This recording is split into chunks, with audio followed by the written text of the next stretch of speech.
Ladies and gentlemen, hailing from Revere High School in Richfield Coliseum, which is the same city of former Richfield Coliseum. If anyone remembers the Richfield Coliseum, I remember it as a young Miz watching his pops, Larry Nance Sr., play with Mark Price. I mean, it was amazing. It was phenomenal. He is the newest member of the 25-26 Cleveland Cavaliers. Ladies and gentlemen, please give it up for Larry Nance Jr. Hey. Wow, what's what up, an man? introduction. We giving you an entrance. What an intro. I just really appreciate that. How does it feel being back in Cleveland? It just feels right. You know, born and raised here, you know, you get it. There's just something special about being back in Northeastern Ohio.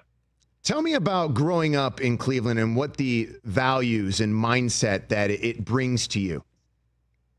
Oh man, one of the biggest things that I've missed over my travels, you know, across the country these past few years has been just the good-hearted nature of the people. And I'm not saying, you know, anything about anybody that I came across, but it's more so about the people from here. Is that it's just so friendly, and everybody's just genuinely. Ever since I signed back, everybody's just has nothing but positive words to say about the team and you know, the vision going forward, and even myself joining. It's been really, really fun to get back around just this Midwestern type of folk. Good people, man. I tell everyone this. I would not be where I am today if it wasn't for growing up in the city of Cleveland, Ohio.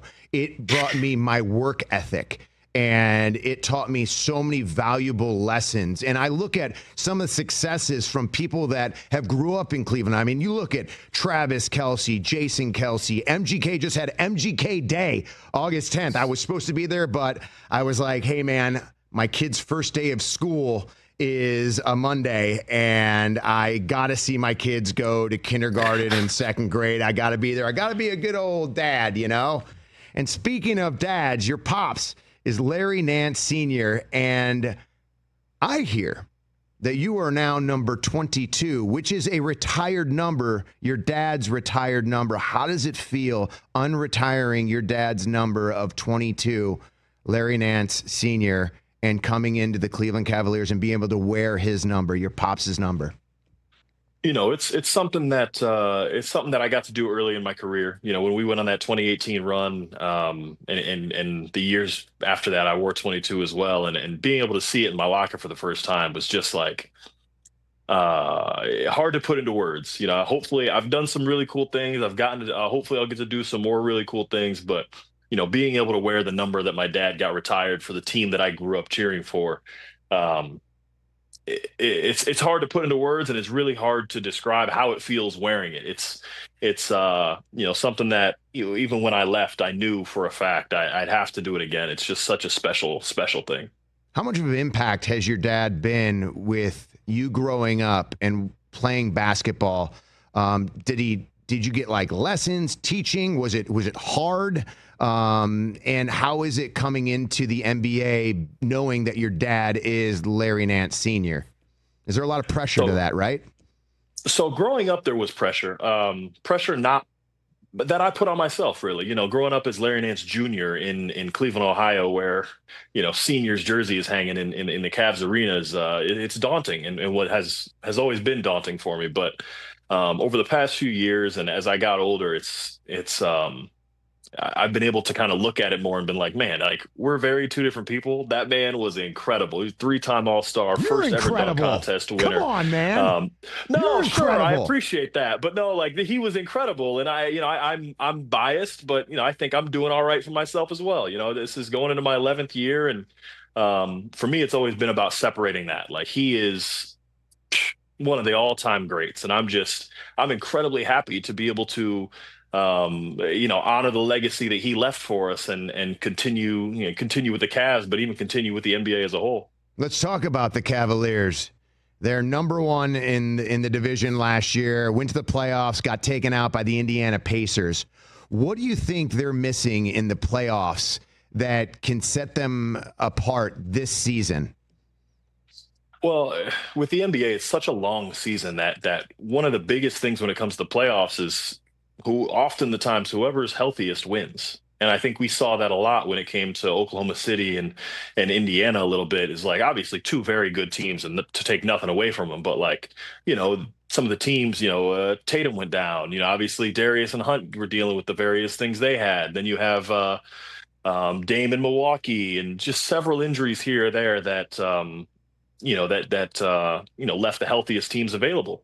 And so I would say that's one of the biggest things, and that's one of the biggest things for me as a whole with the Cavs is just look, we gotta get more games out of us. We got to play. We got to be hitting our peak in April and June as opposed to earlier in the season, and that's something that we'll work towards. What's your off-season training like? How's your knee? Great, great. I actually just came from the gym a little bit ago. Are you in drove right back Cleveland? down 77. Yeah, yeah. Are you staying at your I'm in parents' Akron, place? actually. Like, are you in your old bedroom, like from high school? No, so when I played here, we bought a house that we every single summer, whether I was in Portland, New Orleans, or Atlanta, I spend my summers here. This is where I'll retire. This is I'm just actually right in Richfield, still. So workout's been great. I feel fantastic. My knee is, with the Hawks, had we made the playoffs, I would have played in it. So I'm ready to go, and I'm just really, really anxious to see what kind of role this team needs me to play. Do you have a different diet for off season to where you're in season and off season? Like for me, I'm like 2645 in calories. Like I count macros. Like I've got 200 grams of protein, 85 fats, and like 220 carbs. Like this is how strategic I am if I want to lose weight and lean out. But if I want to gain weight, and sometimes I'm like, I'm getting a little too lean, I'll go to 3,000. Do you have that kind of strategic way of looking at diet, and how does that work? So for me, not necessarily. There's a lot of guys that do have their own personal chefs that do count every calorie and make sure they get their daily percentage of whatnot. For me, I at a young age, I was diagnosed with Crohn's disease that made me start watching my diet at 16. And so for me, it's just kind of pretty passive at this point now. It's very, very easy to exclude certain things that we don't need. At the moment, I'm doing kind of a gluten-free thing. So it's just try to mix it up. We do so much exercise and so much running that like, unless you're obviously genetics plays a part, and I have my dad to thank for that. But unless you're like gorging yourself, it's kind of hard to get out of line with how much we work out. Now, have you guys worked out a lot together? Have you worked out with the team? Have you been in contact with the team? Have you talked with them? Do you have a vibe and what the culture is and where you sit on this team? Yeah, look, I mean, these are all guys that I've either been teammates with or been in the league with for, again, a decade now. I was teammates with Darius and Jarrett and Dean and I'm close with Max and I know Sam real well. I've been playing against Don for all these guys. It's relationships that I've had throughout the course of my career, and it's a close knit bunch. But for me, the biggest thing they won 64 games last year. That's awesome. Awesome. I think that's fantastic. And if they need me to play 10, 15 minutes, if they need to play 30 minutes, whatever they call on me that night is what I'm there to do. But I hope my biggest impact is going to be felt come later in the season in the playoffs. I love it, man, because I remember in 2018 when you guys were in the finals, basically what I thought was going to be the last time. I flew with my wife to Cleveland. I watched the game because I was like, LeBron's leaving this year. And if LeBron's leaving, no one's going to come to Cleveland. I love Cleveland. I love it, but I just can't see superstars going, man, I got to get myself to Cleveland, Ohio. No, they're going, I want New York. I want LA. I want Miami. So I was like, this is it. This is the last time I will see the Cleveland Cavaliers in the NBA finals, probably in my lifetime. So I want to watch it. I want to witness it. You were there. And then all of a sudden we started just drafting these superstars that nobody knew would become superstars, but someone did, and they made the right moves, and then all of a sudden Spida comes in, and you're like, oh my God, and then last season we have this, and then this season, if I'm looking forward, I'm licking my chops, because Indiana, Tyrese Halliburton got injured. I love Tyrese. I've met him. He's come to WWE events. He's been inside the ring. When he got injured, that was heart-wrenching. But, man, when that team took out the Cavs, I was like, my gosh, I thought it was going to be the Boston Celtics. And if you look at the Boston Celtics this year, Tatum's gone. Porzingis, Holiday, see you bye. Okay, so I think they're not really a threat anymore in my mind. I'm looking at threats like Orlando because they seem like they're new, young. Atlanta, maybe even a little bit. But, I mean, the biggest threat, I think, is the New York Knicks. What is your mindset with the teams and the landscape? Do you look at this sort of thing, or am I just being a fan here and fanboying out and being like, look, the Cavs are going to the NBA Finals and we're winning this year? No, look, dude. Again, you got to keep in mind, I'm a Cavs fan, so I'm sitting here going like, the Cavs are going to the NBA Finals, and that's just matter of fact. And that's like just a how Sean I feel. Kemp era, though. You didn't get to witness like your dad and Mark Price, Craig Elo. I mean, did you get to witness Hot Rod at all? Like you didn't get to witness any of them. Like you're a Sean Kemp era, right?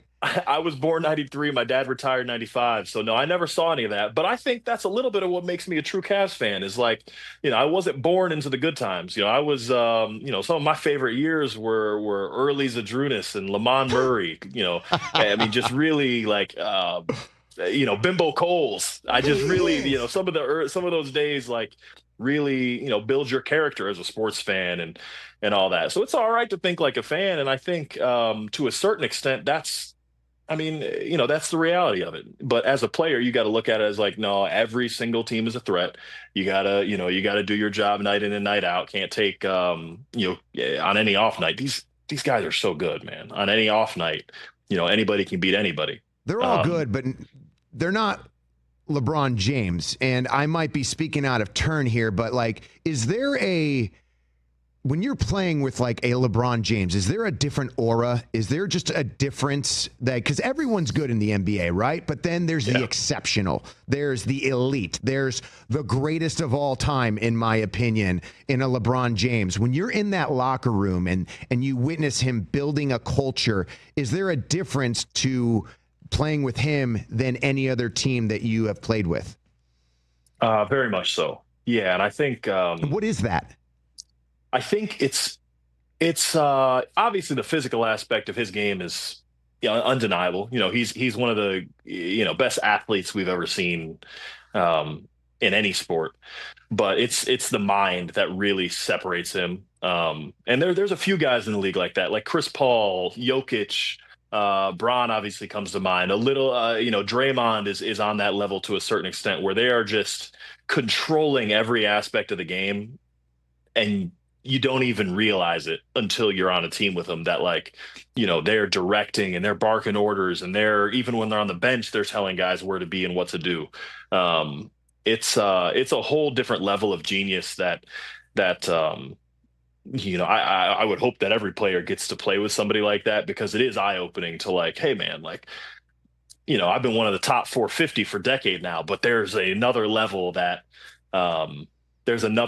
exists, and he's I happen to agree with you. He's being from Akron, I couldn't deny that he's my GOAT. So I agree with you on that. When he left Cleveland the first time, were you upset?